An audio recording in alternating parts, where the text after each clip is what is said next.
ఆచార్య మధ్యమ. ఆయన వచ్చిన తర్వాత మనకు భగవంతుడు ఎవరో తెలియాలి కదా. ఇలా మొత్తం కాశ్మీర్ ఎవరికి ఐడియా ఉందా? కాశ్మీర్ తెలుసా? కన్యాకుమారి ఐడియా ఉందా? తమిళనాడు.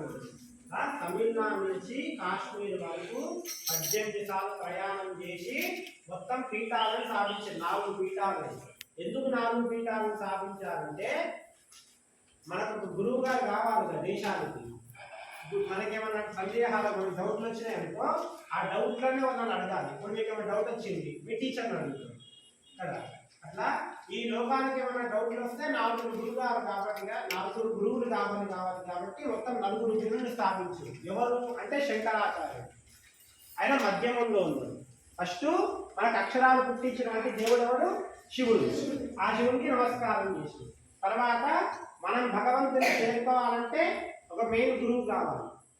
ఆ గురువు శంకరాచార్యుడు, వారికి నమస్కారం చేసి తర్వాత వచ్చేది అస్మదాచార్యులు కలిగిన అంటే మీ టీచర్, మీ గురువు.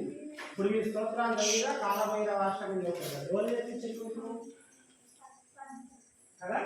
ఆ 19 గురువు అంటే మీకు నోట వేయాలన్నా గురువులకు నమస్కారం చేయాలి. అందుకని ఈ శ్లోకం నేర్చుకోవాలి.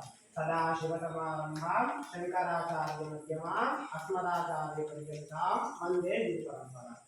తర్వాత శివునికి నమస్కారం చేయాలి. ఓకేనా?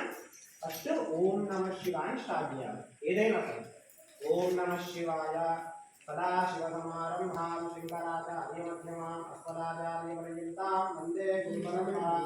గురు బ్రహ్మ ఇట్లా ఏమి స్టార్ట్ చేసినా ఇలా స్టార్ట్ చేయాలి. ఇప్పుడు 40 రాష్ట్రాలు స్టార్ట్ చేయాలి. గురు బ్రహ్మ గురు విష్ణు